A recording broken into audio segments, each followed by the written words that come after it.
Okay sorry, again मैं आपको repeat कर देती हूँ कि डैमेज कंट्रोल सर्जरी में क्या है कि हमारे पास एक ट्रॉमा ट्राइड ऑफ डेथ हो गया, metabolic acidosis, pH less than 7.2, कोएगुलोपैथी, hypothermia less than 35 degree Celsius, ठीक है। तो इसमें हमारे पास 4 स्टेजेस हैं, स्टेज 1, 2, 3 एंड 4। स्टेज 1 में क्या होगा, सबसे पहले पहले तो कई बुक्स में ना स्टेज 0, फेज़ 0 या स्टेज 1 कुछ ऐसे भी अलग से दे रखा होता है। उसमें क्या होता है कि पहली स्टेज ये होती है कि पेशेंट को आइडेंटिफाई कर लो, अगर वो है तो ऑब्वियसली वो फिर फर्स्ट ही होगी। पर चलो इन केस मेन जो स्टेजेस स्टार्ट होती हैं वो नहीं, ये नहीं दे रखा, तो क्या करना है, first is primary emergency surgery हम करेंगे ओटी में, ठीक है। जब अभी मेन काम हमारा फर्स्ट स्टेज में क्या होता है कि हमें ब्लीडिंग स्टॉप करनी है और आगे प्रिवेंट करनी है कि कंटेमिनेशन ना हो पाए। So primary emergency stage surgery में क्या होता है कि stop the bleeding and prevent contamination, haemostasis drainage, haemostasis करो तुम पेशेंट का, ठीक है, सही करो उसे। देन टेम्पररी एब्डोमेन, अगर मान लो कुछ परफोरेट हो गया, ओपन हो गया, तो उसका टेम्पररी क्लोजर करेंगे यूजिंग बेगोटा बैग। ये हमने बेगोटा बैग याद करो कहाँ पे पड़ा हुआ है, आई थिंक हमने इसे कहीं फोरेंसिक या कहीं पर पढ़ा है, बेगोटा बैग, जब एब्डोमेन, बर्स्ट एब्डोमेन, हाँ बर्स्ट एब्डोमेन में पड़ा है, ठीक है। उस टॉपिक को दोबारा देख सकते हो आप। बेगोटा बैग यूज़ कर सकते हैं, skin closure, negative pressure, abdominal closure covers आते हैं, उन सब से हम पहले बस फटाफट से हीमोस्टैसिस अचीव करके क्लोज कर देंगे, टेम्पररी क्लोजर। देन स्टेज 2 है कि हम पेशेंट की रिससिटेशन करेंगे और आईसीयू में केयर करेंगे नेक्स्ट 24 to 48 आवर्स के लिए, ताकि फिजियोलॉजी अब करेक्ट हो, ठीक है। मेन हमने फिजियोलॉजी करेक्ट करनी है।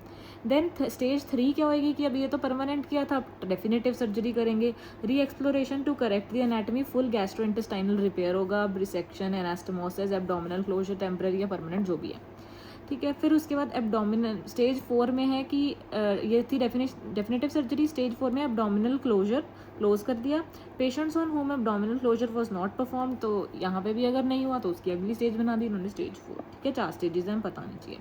एक्स्ट्रा पॉइंट आई थिंक अगले पेज पे दोबारा आएगा, पर चलो यहाँ लिखा हुआ तो पढ़ लेते हैं कि लिवर ट्रॉमा में क्या है, 4 P's होते हैं। हम क्या क्या करते हैं उसके अंदर, एक तो Pringle's manoeuvre, push, plug and packing, push करेंगे, प्लग करेंगे, पैकिंग करेंगे। एनीवेज नेक्स्ट जो चीज़ है हमारे पास वो है एब्डोमिनल ट्रॉमा, ठीक है। एब्डोमेन में ट्रॉमा जो है उसकी हम कैसे मैनेजमेंट करेंगे, सबसे पहले most common organ injured in blunt trauma of abdomen में क्या होगा, अगर ब्लंट है तो स्प्लीन, सबको पता है, बेसिकली बहुत पुरानी बात है ये तो। अब मोस्ट कॉमन ऑर्गन इंजर्ड इन पेनिट्रेटिंग कौन सा होता है, सबसे बड़ी जगह लिवर ले रहा है ना, तो कभी भी पेनिट्रेशन होगी, पहले लिवर में जाएगा, चाकू चुक्कू उनका मान लो ऐसे मारा, ठीक है, तो लिवर मोर देन दूसरी साइड पे अगर करा तो स्टमक, ठीक है। Most common organ injured in, ये क्या है, क्या था ये, if there is, I think कुछ वो था ये ना, हाँ सच, गन शॉट वूंड, ठीक है। अगर गन शॉट वूंड है तो सबसे पहले most common injured small intestine है। Then what is Kehr's sign, ठीक है, क्या था ये, हमने फर्स्ट ईयर एनाटॉमी से कर रहे हैं हम, कि लेफ्ट शोल्डर टिप की पेन होती है अगर स्प्लीनिक इंजरी है, मतलब बेसिकली डायफ्राम स्प्लीनिंग जो भी ले लो, जब हम सिमिलर वहाँ पे जाती है ना नर्व्स, तो फिर वो लेफ्ट शोल्डर टिप पेन करती है, ये केहर साइन है कि कहर मचा दिया, कि उनकी वो शोल्डर तक जाने लगी पेन। बैलेंस साइन क्या है, dull note in the left upper quadrant, अब वहाँ पे डल आएगा स्प्लीनिक इंजरी में, ठीक है, लेफ्ट साइड में, ड्यू टू पेरीस्प्लीनिक हेमाटोमा या हेमाटोमा कोएगुलेशन में हो सकता है, ठीक है। तो कोई भी स्प्लीनिक इंजरी हो रही है तो उसके साथ ये चीज़ें भी आपको मिल सकती हैं, ठीक है, केहर साइन, बैलेंस साइन, तो ये भी अपना डालो साइड पे रिवाइज करने के लिए, केहर साइन क्या होता है और बैलेंस साइन क्या होता है, राइट। अब उसके बाद क्या है, ई फास्ट करेंगे हम ऑब्वियसली पेशेंट में, ठीक है। ई फास्ट और फास्ट क्या होता है, पहले तो फास्ट की full form focus assessment sonography, ठीक है। देन ई फास्ट में एक्सटेंडेड होता है वर्ड, ठीक है, इमरजेंसी नहीं, कुछ नहीं, एक्सटेंडेड में क्या होता है कि हमने थोरैक्स भी इसमें इंक्लूड कर लिया, ट्रॉमा पेशेंट्स में करते हैं। इसकी सेंसिटिविटी है कि अराउंड 100 ml का ब्लड भी हमें पता लग जाएगा इससे, पर लिमिटेशंस क्या है, क्या नहीं पता चलेगी, अगर कोई रेट्रोपेरिटोनियल हेमेटोमा है तो नहीं दिखेगा क्योंकि हम आगे आगे देख रहे हैं, ठीक है। मिजेंट्रिक या बॉवल इंजरी है तो नहीं पता चलेगा क्योंकि मतलब air is the enemy of ultrasound, ठीक है, तो मेजेंट्री और बॉवल खाली होता है, उनकी इंजरी में एयर भर जाएगी, अल्ट्रासाउंड में वो पता नहीं लगेगी। सबक्यूटेनियस एम्फाइसीमा, तो ये 3 चीज़ें हैं कि इन चीज़ों में ही लिमिटेशन है, नहीं पता लगती। डी एक्सेलरेशन इंजरी में डीजे फ्लेक्चर पे इंजरी होती है, एंड चिल्ड्रन में ओवरऑल किडनी में, सॉरी किडनी में नहीं, स्प्लीन में, then more than kidney, spleen में होती है, ठीक है। अब ये सब कर, अच्छा ये देख लेते हैं अब हम पिक्चर्स कि हम इसको ई फास्ट को कैसे कर रहे हैं ऑर्डर में। सबसे पहले हम इसकी प्रो प्लेसमेंट कहाँ करते हैं, सब जीफॉइड, ठीक है। जीफॉइड के बाद हम इसको स्प्लीनो रीनल पाउच, नहीं पहले यहाँ से ऐसे ऐसे ऑर्डर है, ठीक है। सब जीफॉइड के बाद हम इसे कर रहे हैं मॉरिसन्स पाउच में, ठीक है, यहाँ पे मॉरिसन्स पाउच में रख रहे हैं इसको। देन इसके बाद पेल्विस में, ठीक है। देन इसके बाद इसका स्प्लीनोरीनल पाउच में, ठीक है। ये इस ऑर्डर में करते हैं। और अगर ई फास्ट है तो साथ में थॉरैक्स में भी करेंगे, ठीक है। प्रो प्लेसमेंट्स या बाकी मैं भी यहाँ पे आपको ढंग से कराऊंगी। पहले ये देख लो कि ई फास्ट में यहाँ पे फाइंडिंग कैसे पता लगी, ये लिवर होगा, ये किडनी, इसके बीच में आपको ब्लैक दिख रहा है, so this is E fast positive, free fluid in the peritoneal space. ये क्या है, सीट बेल्ट इंजरी, इसमें मेजेंट्रिक इंजरी हो सकती है। सीट बेल्ट इंजरी में बोवल इस्कीमिया और उसका उसकी परफोरेशन हो जाएगी। चांस फ्रैक्चर हो सकता है। चांस फ्रैक्चर क्या होता है, वर्टिब्रल फ्रैक्चर्स हमें पता है ना जो किए थे, वर्टिब्रल बोलते हैं कि इंटरवर्टिब्रल डिस्क फ्रैक्चर थे शायद ये, ठीक है। तो वो हो सकते हैं, कंफर्म कर लेना, मुझे याद नहीं है ये एग्जैक्टली इसके बारे में। देन पैंक्रियाटिक इंजरीज हो सकती हैं इसमें सीट बेल्ट में। ये अब फास्ट हम डिटेल में पढ़ लेते हैं कि फोकस असेसमेंट सोनोग्राम इन ट्रॉमा होता है, ठीक है। Ultrasound done in emergency room and it detects free fluid in the abdomen और पेरिकार्डियम। प्रो प्लेसमेंट हमने कर लिया था सबसे पहले। फर्स्ट ये देखो यहाँ पिक्चर में देखो, फर्स्ट इज एपिकार्डियम, ठीक है, कार्डियक विंडो देखने के लिए ये वाली साइड देखना है, ये प्रोब है ना, तो इसको कार्डियक विंडो देखने के लिए हम पहले एपिगैस्ट्रियम में। सेकेंड कहाँ है, राइट हाइपोकॉन्ड्रियम, लेफ्ट हाइपोकॉन्ड्रियम, दोनों साइड राइट लेफ्ट भी देख लिया। देन फोर्थ कहाँ है, सुपरा प्यूबिक रीजन में। अगर ई फास्ट करेंगे तो हम 2 और लगा देंगे, एक राइट थॉरैक्स में एक लेफ्ट थॉरैक्स में, ठीक है। डिसएडवांटेजेस यही है कि लेस देन 100 cc ब्लड को नहीं देख सकती, फ्री ब्लड अगर लेस देन 100 cc है। Does not directly identify hollow viscous नहीं दिखेगा, एयर होगी उसमें। Not reliable in penetrating trauma and may need repeating और सप्लीमेंटिंग विद अदर इन्वेस्टिगेशन। इतना भी रिलायबल नहीं है कि इसी के बेसिस पे सारा तुम कर दो। Unreliable for assessment of retroperitoneum, नहीं देख सकते पीछे, ठीक है। Then management of liver trauma में मैंने आपको बताया था 4 पीस होते हैं, push, Pringle, plug with silicone tubes and pack, ठीक है। द हिपैटोड्यूडनल, इसकी लिवर ट्रॉमा के बारे में थोड़ी सी एक्स्ट्रा इन्फॉर्मेशन है कि the hepatoduodenal ligament can be clamped to decrease the active bleeding, ठीक है। तो हम हिपैटोड्यूडनल लिगामेंट को क्लैम्प करते हैं ताकि एक्टिव ब्लीडिंग कम हो जाए from the liver. Pringles manoeuvre क्या है, अब इसमें हम कंप्रेशन करते हैं of portal tried for 10 to 15 minutes at the foramen of Winslow. It helps in to identify the origin of bleeding. अगर ब्लीडिंग स्टॉप हो जाती है तो ठीक है, cause is the portal vein या हिपैटिक आर्टरी, की तुमने सही काम कर दिया, इन्फ्लो वेसल्स में था। अगर अब भी कंटिन्यू होती है तो फिर पता लगता है कि भी नहीं, फिर अब आर्टरी या फिर हिपैटिक आर्टरी या पोर्टल वेन नहीं है, अब हिपैटिक वेन में से हो रही है ब्लीडिंग, तो फिर हम उसको लाइगेट कर देंगे उठा के आउटफ्लो वेसल्स को, ठीक है। इनफ्लो वेसल्स को पहले करके देख लिया। सो लिगामेंट पता होना चाहिए, हिपैटोड्यूडनल, प्रिंगल्स मैन्यूवर पता होना चाहिए, एग्जैक्टली पिक्चर देख लेना अगर इसके और जाननी है। चलो इसको बाद में देखेंगे। नेक्स्ट आ गया कि एब्डोमिनल ट्रॉमा में हमने कैसे मैनेज करना है। सबसे पहले ब्लंट ट्रॉमा है, ठीक है, अगर या पेनिट्रेटिंग ट्रॉमा, इस पर डिपेंड करेगा। अगर तो ब्लंट ट्रॉमा है तो फिर हम क्या करेंगे, देखेंगे अनस्टेबल है या स्टेबल है। अगर तो पेशेंट अनस्टेबल है फिर तो करना ही क्या है, एक्सप्लोरेटरी लेप्रोटोमी। लेकिन उन्होंने पहले ई फास्ट क्यों किया, ई फास्ट इसलिए किया थोड़ा सा आइडिया लेने के लिए फर्स्ट ऑफ ऑल, ठीक है, कि अगर तो ई फास्ट नेगेटिव है फिर भी बंदा अनस्टेबल है तो फिर हम सोच सकते हैं कि भी रेट्रोपेरिटोनियल हो सकता है, क्योंकि वो तो ई फास्ट पे दिखता नहीं था, ठीक है। तो आइडिया भी मिल सकता है इंजरी का, कोई सॉलिड ऑर्गन अगर पॉजिटिव आया तो हमें आइडिया हो जाएगा कि हाँ कोई सॉलिड ऑर्गन की इंजरी है, ठीक है। सो बेसिकली ये हमें थोड़ा सा लीड दे देगी। तो हम अनस्टेबल में करेंगे तो एक्सप्लोरेटरी लेप्रोटमी ही। उसके बाद स्टेबल में क्या करेंगे, ई फास्ट करेंगे। अगर तो ई फास्ट नेगेटिव आ गया और पेशेंट भी स्टेबल है तो फिर कुछ नहीं करना, ऑब्जर्व करो। अगर ई फास्ट पॉजिटिव आया पर बंदा स्टेबल है तो फिर हमें इंजरी जाननी है, to localize the injury we will do CECT, ठीक है। ये सेकेंडरी सर्वे के अंदर आ जाएगा फिर, और फिर हम उसकी ग्रेडिंग कर देंगे AAST के अकॉर्डिंग, ठीक है। पेनिट्रेटिंग अगर ट्रॉमा है तो क्या करेंगे, अगर पेनिट्रेटिंग ट्रॉमा है, ठीक है, और बंदा स्टेबल है फिर भी, तो ई फास्ट करेंगे पहले और फिर उसका CECT करा लेंगे कि भाई थोड़ी बहुत ही पेनिट्रेशन हुई होगी। देन अगर पेनिट्रेटिंग ट्रॉमा में अनस्टेबल है, सबसे पहले तो पेनिट्रेटिंग ट्रॉमा में पता होना चाहिए कि never remove penetrating object in the emergency room, ठीक है, due to increase risk of bleeding. अगर कोई बंदा मान लो चाकू उसकी पेनिट्रेशन हो रखी है चाकू की, तो तुमने उसका चाकू निकाल नहीं देना उठा के जब तक वो OT में नहीं है, ठीक है।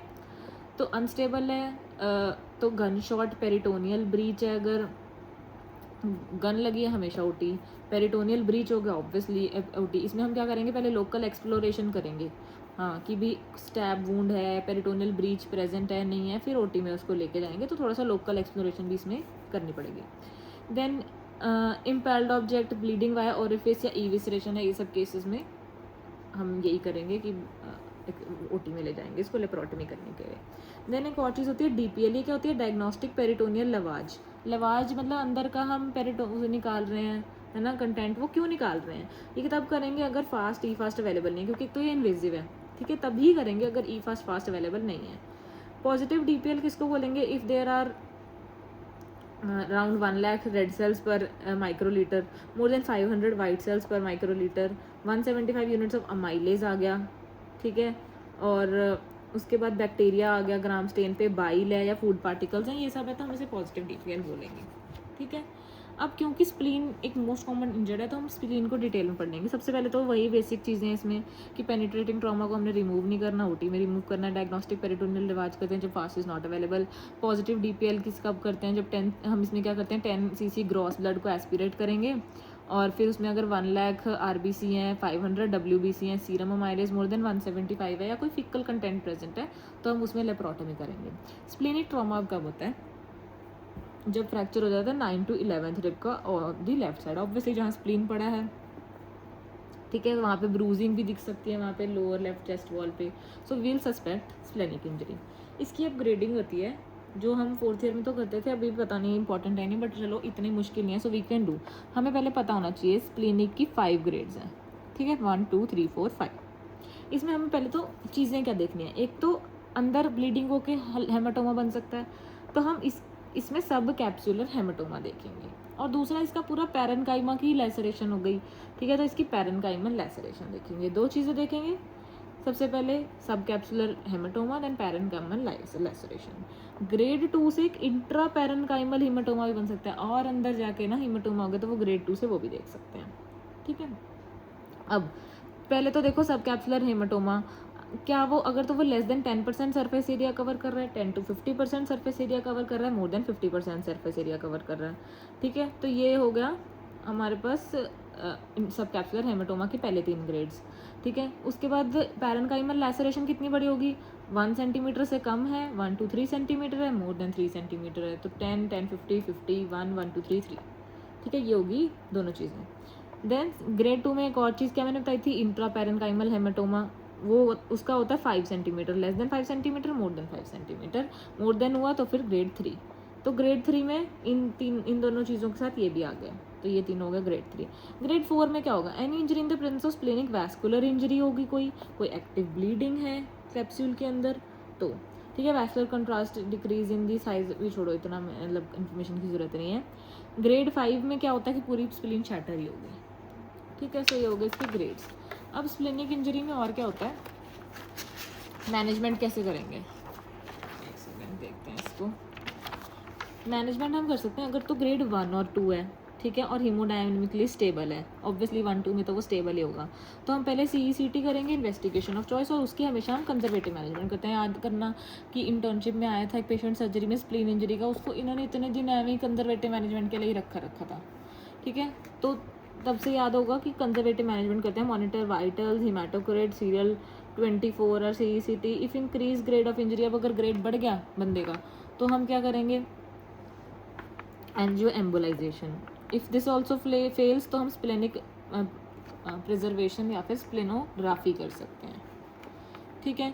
अब आगे ग्रेड 1 और 2 तो ये हो गए थे, पहले कंजर्वेटिव, नहीं तो एंजियो एम्बोलाइजेशन, नहीं तो स्प्लेनिक प्रिजर्वेशन या स्प्लेनोग्राफी। फिर उसके बाद ग्रेड 3, ग्रेड देखो लास्ट पहले 2 हो गए स्टेबल, लास्ट 2 है अनस्टेबल, इन्हें हम फास्ट करा के सीधा स्प्लीनेक्टमी कर रहे हैं, तो जो बीच का ग्रेड 3 है ना उसमें डिपेंड करेगा, अगर तो स्टेबल है ऊपर वाले की तरह मैनेज कर दो, अनस्टेबल है तो नीचे वाले की तरह मैनेज कर दो, ठीक है। पोस्ट स्प्लीनेक्टमी कॉम्प्लिकेशंस क्या आ सकती हैं, लेफ्ट लोअर लोब एटिलेक्टेसिस हो सकता है, this is the most common complication, तो मोस्ट कॉमन तो पता नहीं होनी चाहिए, left lower lobe atelectasis. Then haemorrhage हो सकता है, पैंक्रियाटिक इंजरी हो सकती है, टेल ऑफ पैंक्रियाज इफेक्ट हो सकती है। हिमेटोलॉजिकल चेंजेस है कि ट्रांजिएंट इंक्रीज हो जाएगा इन ऑल 3 सेल लाइन्स, क्योंकि उसे ख़त्म करने वाला स्प्लीन ही है ना, तो थोड़ा सा बढ़ जाएंगे एकदम से थोड़ा टाइम के लिए, which will persist around 2 weeks. तो ये नॉर्मल होता है कि बी स्प्लीन की इंजरी हुई तो फिर 2 हफ्ते तक ये इंक्रीज रहता है. Permanent changes basophilic stippling, reticulocytosis, basically reticulocytes आ जाएंगे, और Howell Jolly bodies, hypersegmented WBCs. Opportunistic post splenectomy infections क्या होती हैं? ऑप्सी. इसमें क्या है कि अब पोस्ट प्लेनेक्टमी के बाद इन्फेक्शन के चांसेस बढ़ जाएंगे. कौन से वाले इन्फेक्शंस के? जो एनकैप्सुलेटेड बैक्टीरिया होता है, like pneumococcus most common, then meningococcus, H influenza. Children में ज़्यादा होती है ये as compare to adults.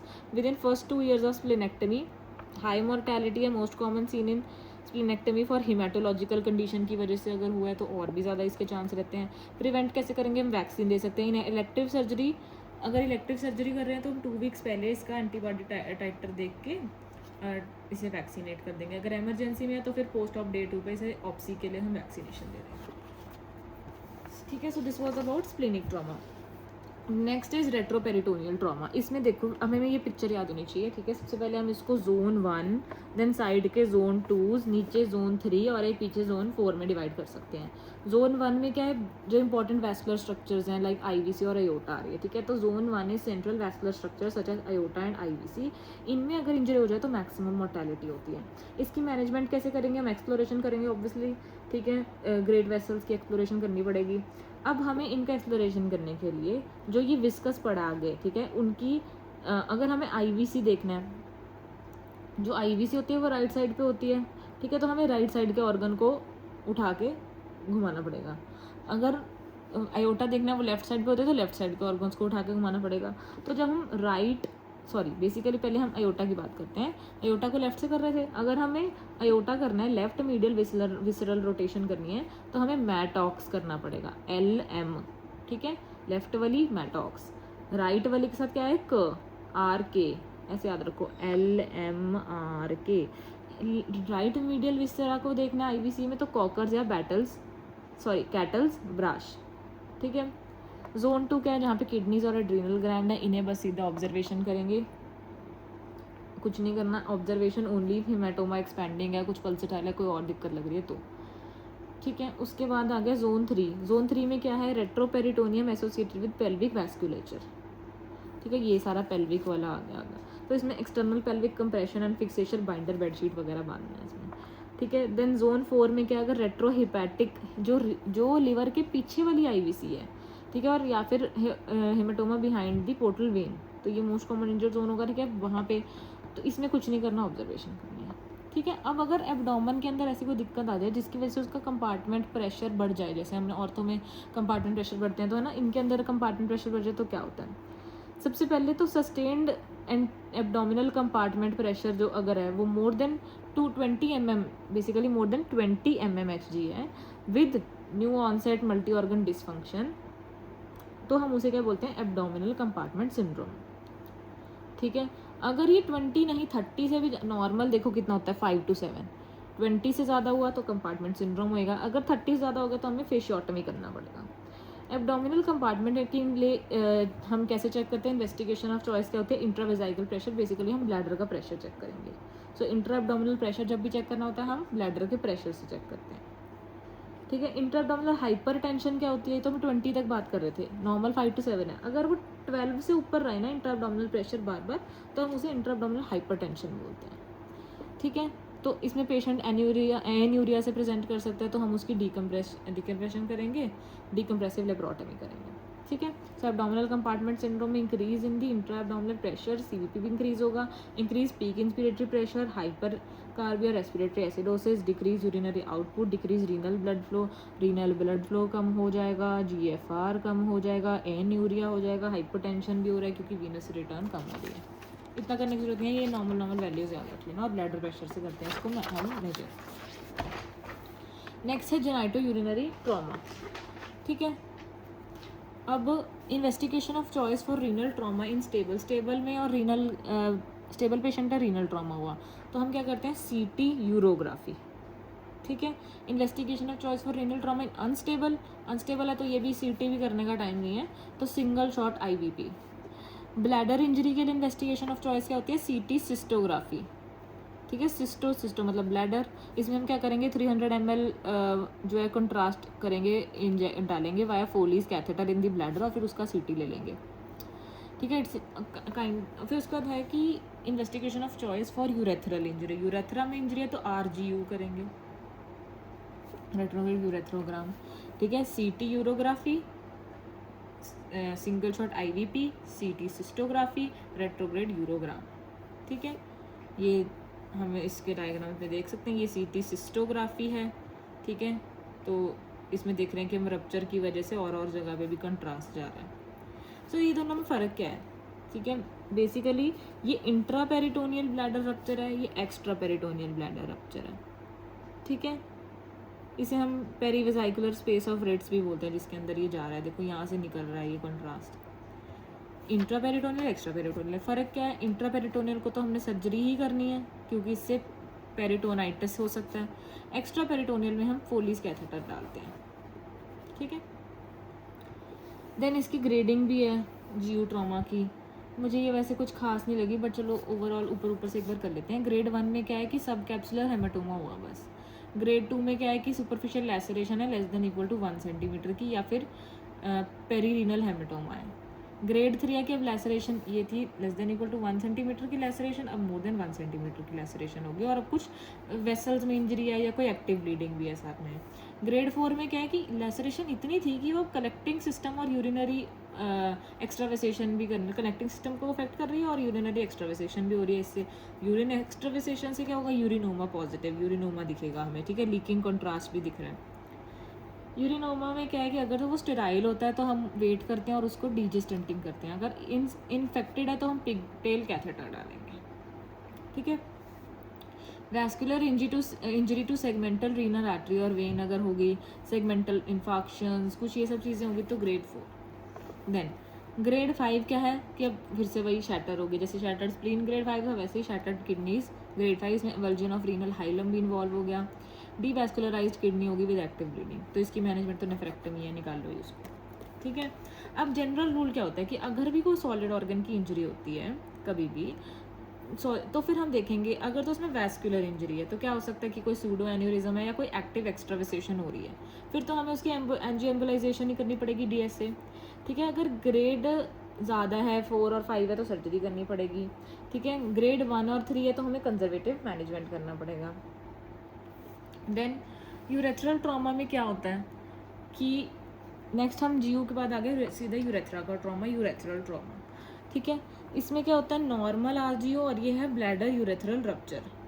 Normal RGU में हम कैसे देखते हैं? हमारे पास यूरेथ्रा के पार्ट्स होते हैं। ठीक है, यहाँ से कंट्रास्ट डाला, ये है पिनाइल यूरेथ्रा, उसके बाद आता है बल्बर यूरेथ्रा। बल्बर यूरेथ्रा आगे जाके ऐसे ऐसे करके शेप बनाता है। ठीक है, क्योंकि उसके बाद ये है मेम्ब्रेनस यूरेथ्रा, ये प्रोस्टेटिक यूरेथ्रा। ये बेसिकली ये दोनों मिला के पीछे के देखो, एक है एंटीरियर यूरेथ्रा, एक है पोस्टीरियर यूरेथ्रा। एंटीरियर में क्या पार्ट्स हैं? पिनाइल और बल्बर। पोस्टीरियर के क्या पार्ट्स हैं? मेम्ब्रेनस और प्रोस्टेटिक। पोस्टीरियर वाले इतना दिखता नहीं है, एंटीरियर वाले हमें दिखते हैं। ठीक है, उसके बाद आ गया एंटीरियर और पोस्टीरियर पार्ट्स आइडेंटिफाई हो गए, नॉर्मल RGU पता लग गया। जब यूरेथ्रल रप्चर होता है, ठीक है, तो देखो पिनाइल जब आ रहा होता है बाद में बल्बर वाले के बाद ना वो दिखता है कि बाहर आ रहा है ये कंट्रास्ट, बल्बर यूरेथ्रल रप्चर हो रहा है। ठीक है, अगर डिस्टल यूरेथ्रल रप्चर है तो उसे हम बोलते हैं straddle basically straddle fracture. Proximal है तो पेल्विक फ्रैक्चर में हो सकता है। ठीक है, स्ट्रैडल फ्रैक्चर अगर होगा तो उसमें डिस्टल वाले पार्ट्स इन्वॉल्व होंगे, पिनाइलर बल्बर यूरेथ्रा का फ्रैक्चर हो सकता है। फ्रैक्चर मतलब इंजरी बोल लो, फ्रैक्चर तो मैं वैसे ही बोल रही हूँ, इंजरी बोल सकते हैं। ठीक है, प्रॉक्सिमल वाले में पेल्विक फ्रैक्चर तो मेम्ब्रेनस से प्रोस्टेटिक यूरेथ्रा इंजर हो सकता है। पर मोस्ट कॉमन कौन सी साइट इंजर होती है? ये जो बल्बर के बाद मेम्ब्रेनस आ रहा है ना, इनका junction, bulbo membranes junction urethra. ठीक है, इसके क्लिनिकल फीचर्स क्या होते हैं कि बंदा कैसे प्रेजेंट करेगा? ऑब्वियसली एक तो यहाँ पे इंजरी होगी तो इनएबिलिटी टू वॉइड, और या फिर क्या हो सकता है? Blood at the meatus. ठीक है, high riding prostate on DRE not done nowadays. चलो इसे छोड़ो, मेन बात यही है कि इनएबिलिटी टू वॉइड में तो और भी चीज़ें हो सकती है, पर मेन चीज़ है कि इसमें ब्लड होगा एट द मिएटस। इसमें हमें कभी भी MCU नहीं करना, कभी भी फोलीज नहीं डालना, दीज थिंग्स आर कॉन्ट्राडिकेटेड। इसमें हम सिर्फ क्या करेंगे? इन्वेस्टिगेशन ऑफ चॉइस होती है RGU।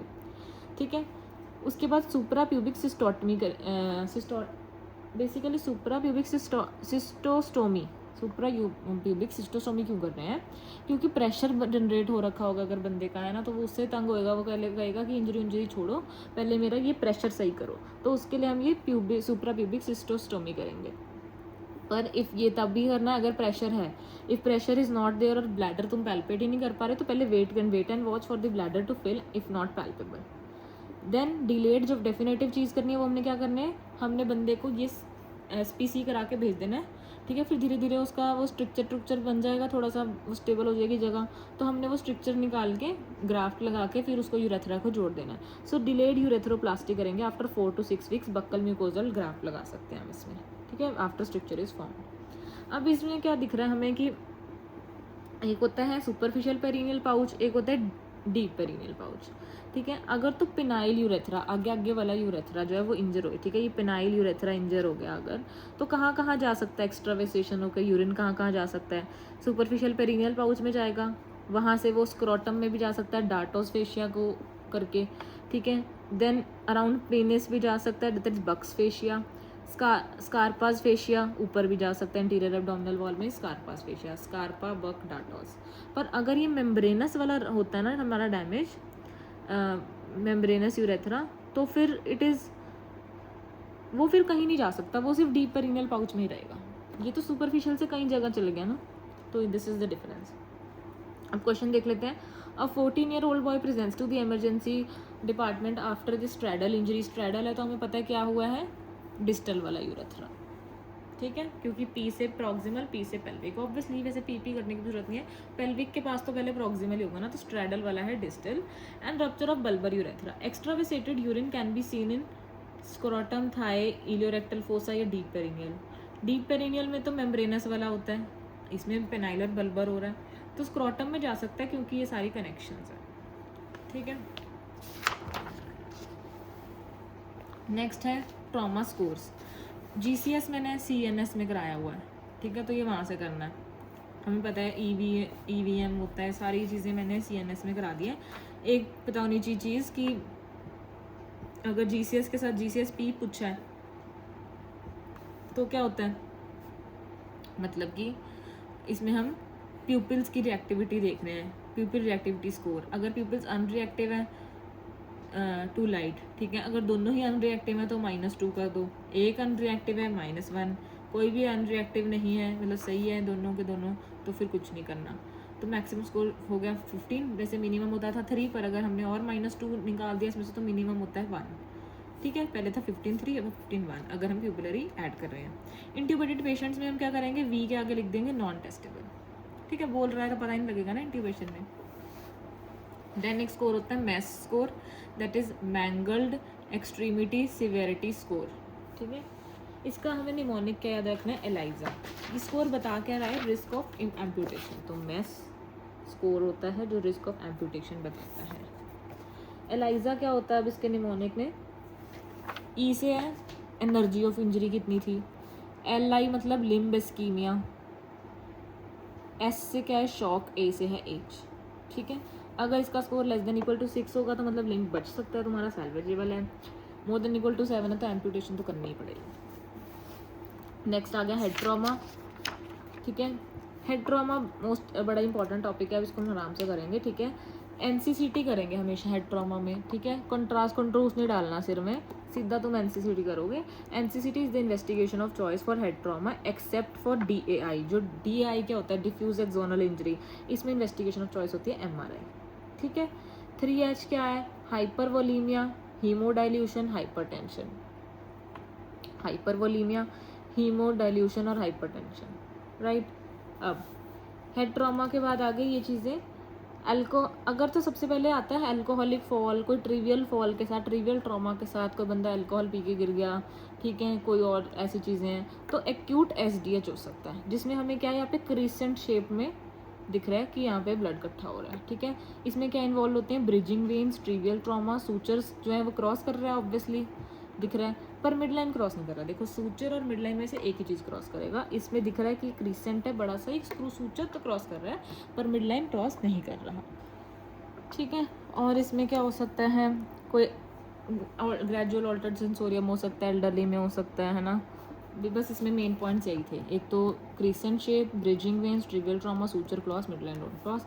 अब अगर तो history of road traffic accident, ठीक है, और यहाँ पे देखो एक इडली शेप चीज़ बन रही है, ठीक है, पर इसके एक ऑपोजिट भी एक चीज़ है, ये कंट्यूजन है, ठीक है। ये क्या बोलते थे हम इसको फोरेंसिक में, कूप काउंटर कूप इंजरी बोलते थे, ठीक है, कूप काउंटर कूप मैकेनिज्म में कुछ भी बोलते थे। So this is idli shape कह लो, लेंस शेप कह लो, बाई कन्वेक्स शेप कह लो, ठीक है। तो ये वाली जो शेप जब आती है, दिस इज एक्यूट EDH। इसमें क्या इन्वॉल्व होता है, anterior division of middle meningeal artery, ठीक है, MMA। ये रोड ट्रैफिक एक्सीडेंट की हिस्ट्री होगी, ठीक है, कि इधर वो पड़ा, जोर पड़ा तो वो इधर जाके कंट्यूजन भी होगी, बिल्कुल काउंटर को, ठीक है।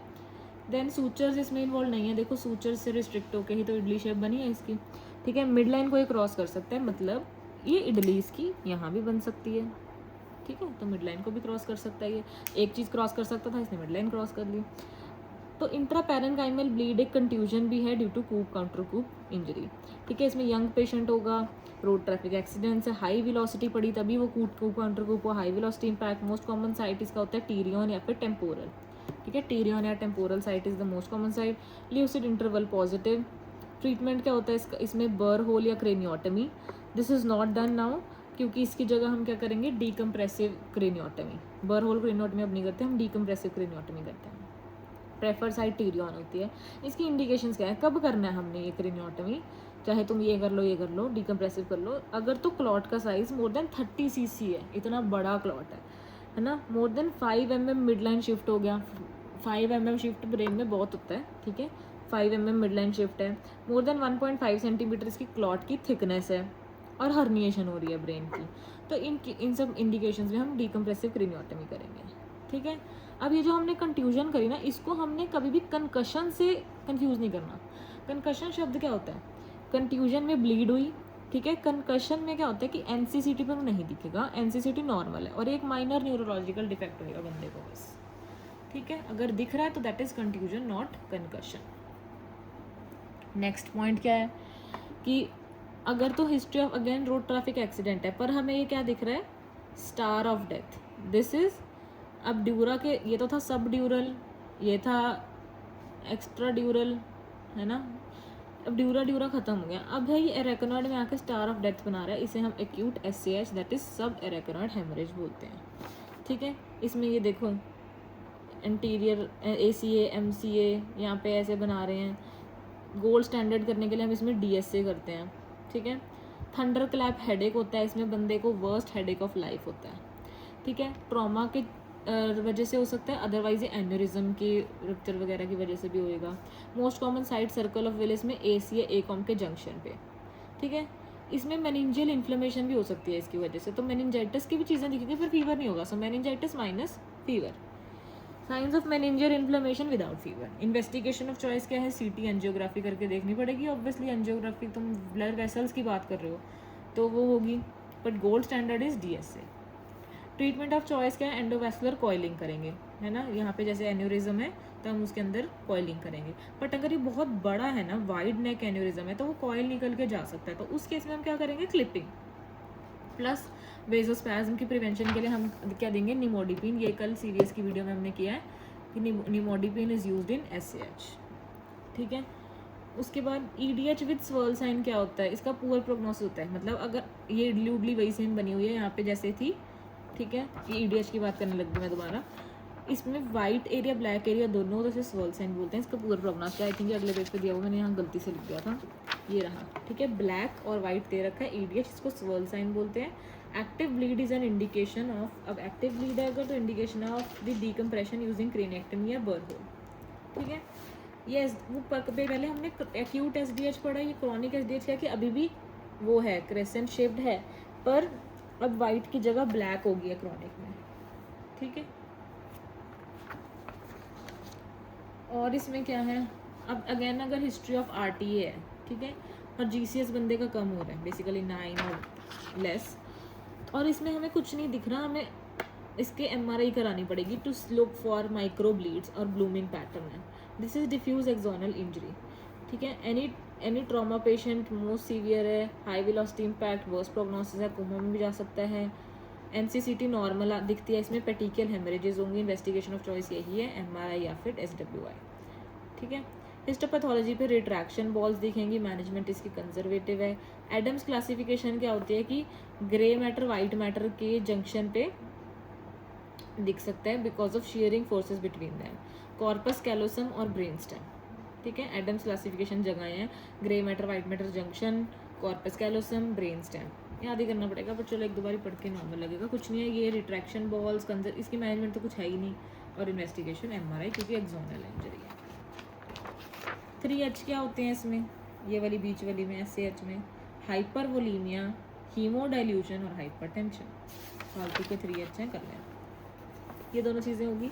अब अगर हर्निएशन होती है ब्रेन में तो क्या हो रहा है, हर्निएशन हो सकती है, तो ये फॉक्स सेरिब्राई होता है आगे, वहाँ से हर्निएशन हो सकती है। एक है जो टेंटोरियम सेरिब्राई होता है, उसके अंदर से अगर हर्निएशन होने लगी है ना, अगर यहाँ टेंटोरियम ट्रांस टेंटोरियल हर्निएशन होने लगी तो वो जो ब्रेन हर्निएट है वो नीचे जाके मिड ब्रेन के पास जाके उसको ऑब्स्ट्रक्ट करे, उसकी मतलब दिक्कत देगा, है ना।